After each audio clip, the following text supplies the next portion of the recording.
Hola mi gente, ¿cómo están? Aquí Alba Mar, me pueden decir Alba, el canal se llama Seriela y estamos aquí para hablar de libros y algunos de Puerto Rico en español. Hi, welcome to my channel Seriela. My name is Alba Mar, you may call me Alba, and we're here to talk about books and some of them in Spanish from Puerto Rico. So yeah, we're going to be talking about what happened in April and what's going to come up as far as books are concerned in May, which is Asia Readathon, and I'm all excited about that. But first of all, April was a busy month, but even though it was a busy month, I got to finish my project, the big one, at Canaan's Edge. And we talked about that, I think a week ago. So I finally finished the trilogy, and that's a big deal for me. I had that pending for a very long time, and I'm so glad that I got to read this. It's a magnificent, magnificent piece of work of American history, Canaan's Edge. I'll link my video for that in case you're interested. Then at the same time, on the same day, because I had borrowed it on overdrive from the library, I finished The Strays by Emily Beedle, which was for Aussie April, is a debut novel for this author, and she won the Stella Prize in 2015, which is a prize given out in Australia. She won $50,000 for that debut novel. And I can see why, because from the very beginning, she had me engaged, not only with the plot, but with her very beautiful language. You know that when I take books out of the library, I have to write down notes because I have to return the book. So, and from the very beginning in the epigraph, she quotes Walter Pater, "To burn always with this hard gem-like flame, to maintain this ecstasy, is success in life." And us people of a certain age, we know that that flame and that ecstasy cannot be maintained without significant damage. And then she starts off the novel with this: "I once read that the heart's magnetic field radiates up to 5 meters from the body, so that whenever we're within this range of another person, our hearts are interacting." Isn't that a beautiful image? And that's what she felt, the protagonist, Lily, at the age of 8, when she first met her friend who lived in an artist community in Australia. So this is a story about how Lily becomes a quasi-member, a frequent visitor in her friend's family. Eva, her friend's name is Eva, and the family is the Tredham family, which formed a commune. This is based on a real story in Australian history. And these were people who were free-spirited and didn't follow the norms of regular, normal people. It's in the 1930s. And from the very first, I had to read this according to who I am, because I'm never going to put who I am on a shelf. And as a grandmother and as a mother, knowing that Lily was an only child, for me, the suspense and the tension kept growing as I kept wondering, where are Lily's parents? What's happening here? But that wasn't only me.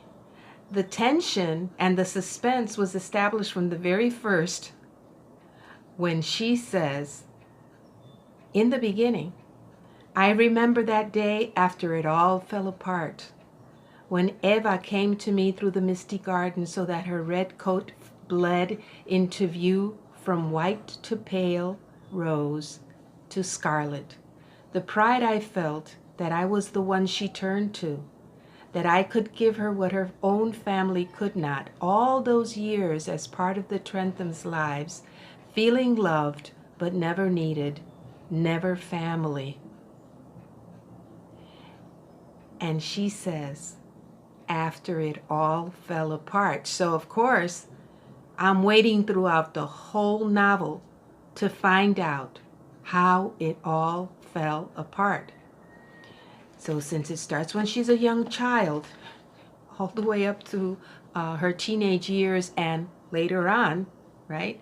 Because they reunite as older women after the whole scandal breaks and explodes.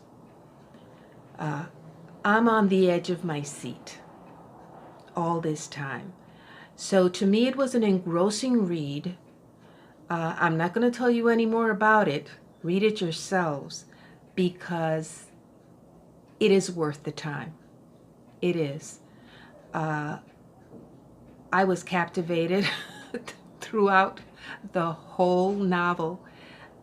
Concern for Lily, concern for the children in this artist commune.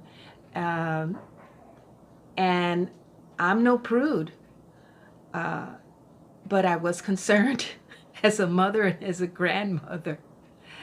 As an example, one of the children, there were 3 daughters in this artist commune, and the youngest one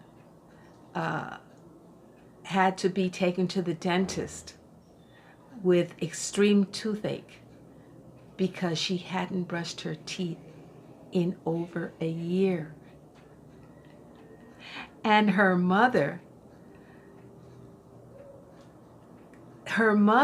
has the gall to ask her oldest daughter what she was doing, that she wasn't paying attention to her younger sister. And her daughter asks her the same question. It's not my job. What were you doing? You weren't paying attention to the fact that this child had to brush her teeth every day, and she hadn't done it for over a year. Okay, so now you get an inkling of what's happening here.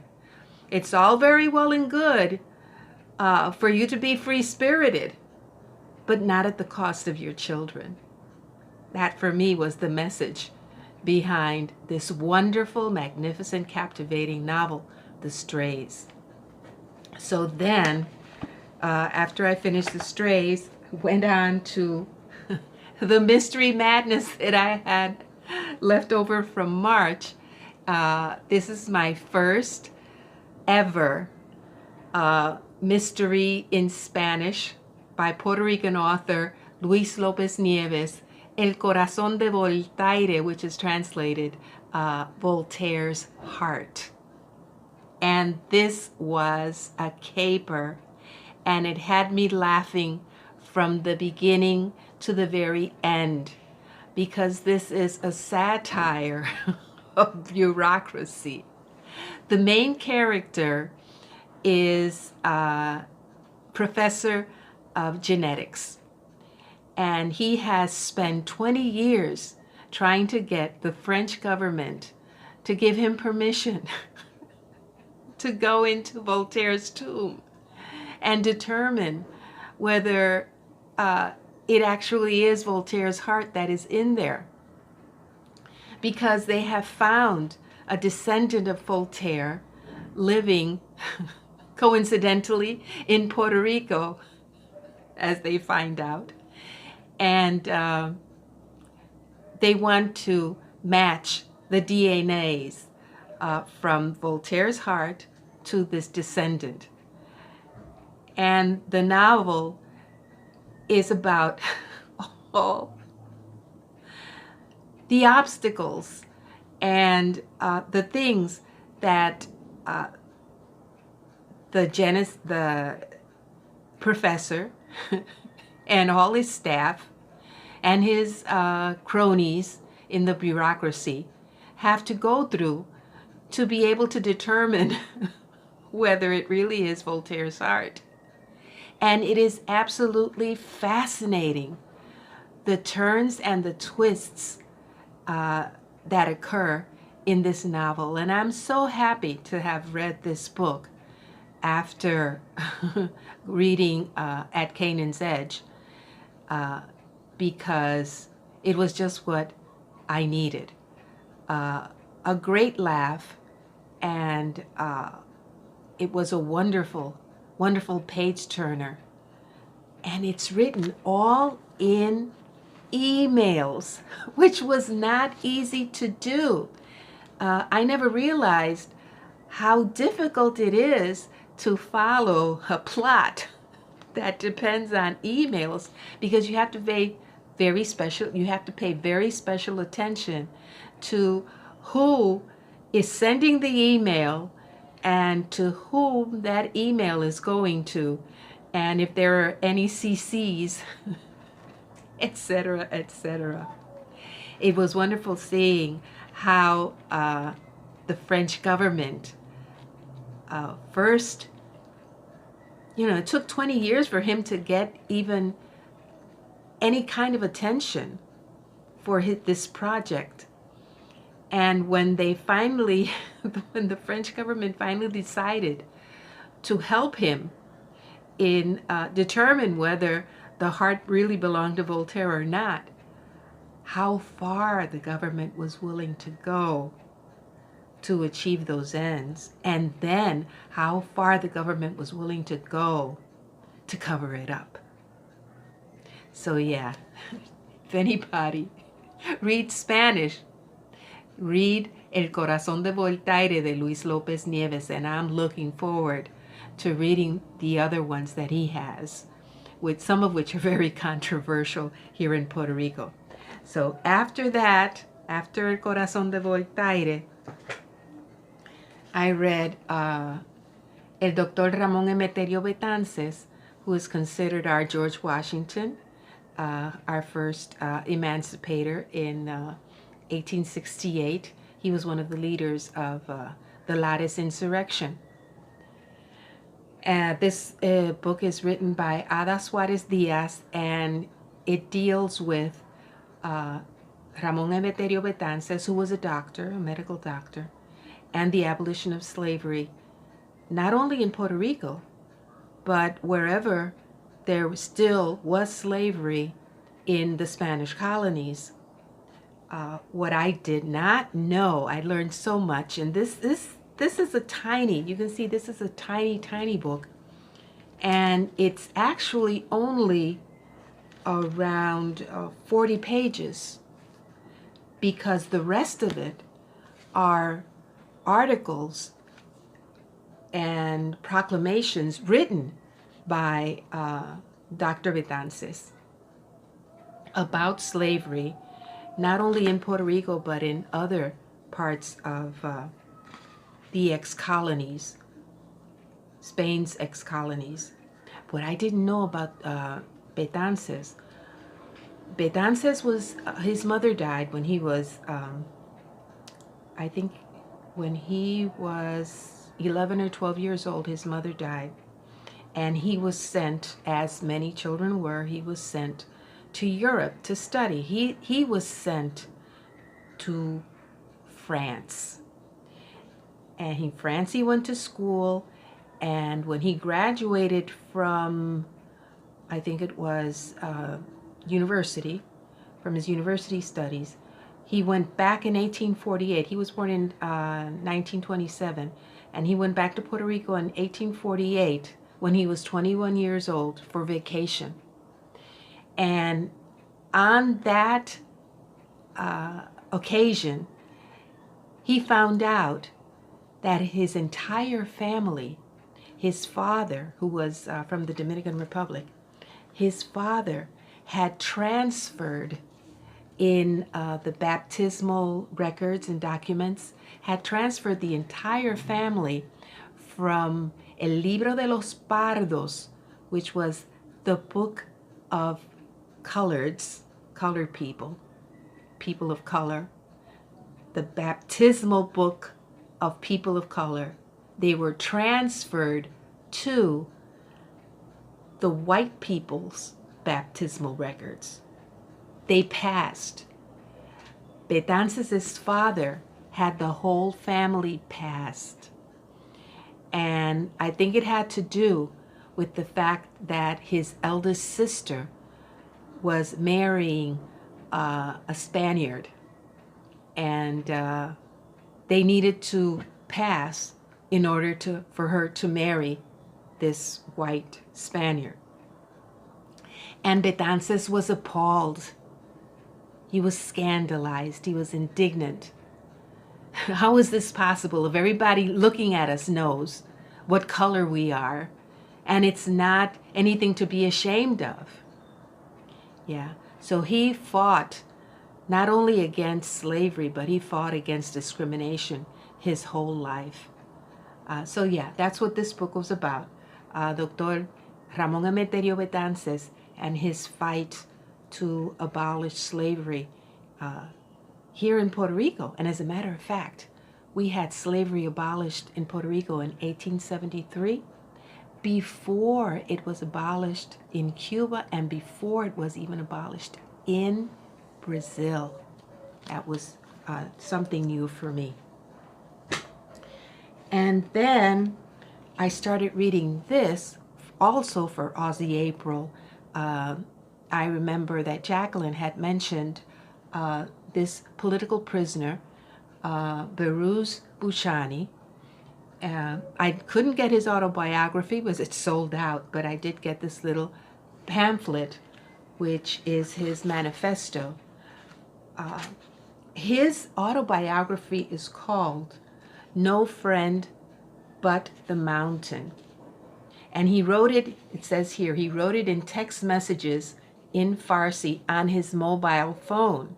He also released a documentary called Chauca, Please Tell Us the Time, made from footage shot on his mobile phone at Manus Island, which is where he is incarcerated, Manus Island Refugee Processing Center or prison.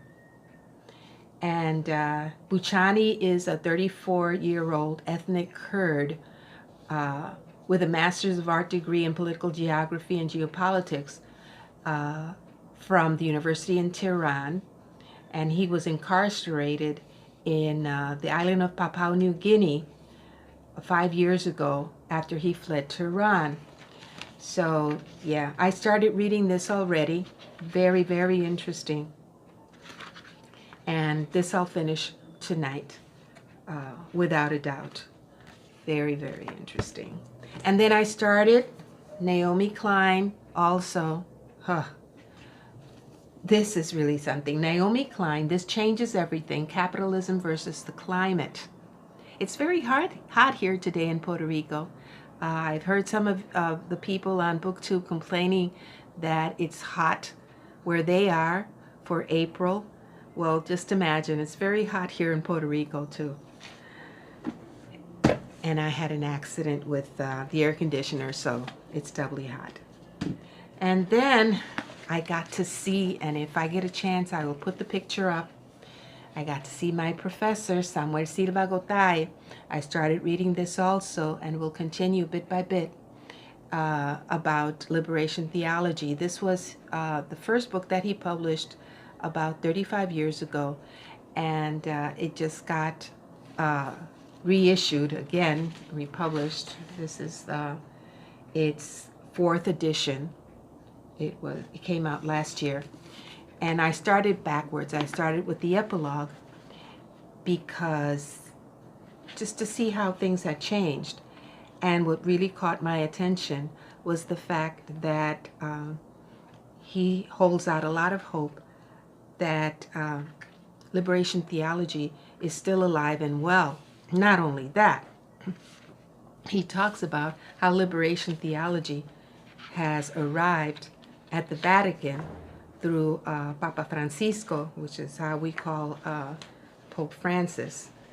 Yeah. And how the spiritual does not cancel out the political. Yeah. So I will keep reading this backwards because, and it was a very heartwarming experience to see my professor and his lovely wife again at my favorite bookstore, El Candil. So what's coming up for May? In May, there is the Asian Readathon. I'm so excited about that. You guys know that already. But I want to get this one read first and foremost. Signal to Noise. I've had this on my TBR for a little while, and I really want to get to it. It seems to be very, very interesting, by Silvia Moreno Garcia. It is set in Mexico. And I may read it before Cinco de Mayo. Yeah, in honor of Cinco de Mayo, I might read this. I'm going to finish The Good Earth.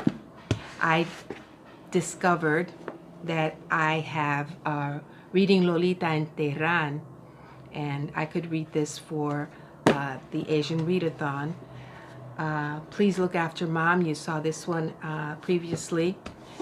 The Wild Swans by Jung Chang. And I have The Lowland by Jhumpa Lahiri. I have a couple of books out also on overdrive from the library. I don't remember what they are right now, but I'll let you know later on. So I'm going to stop here. Hi to the new subscribers.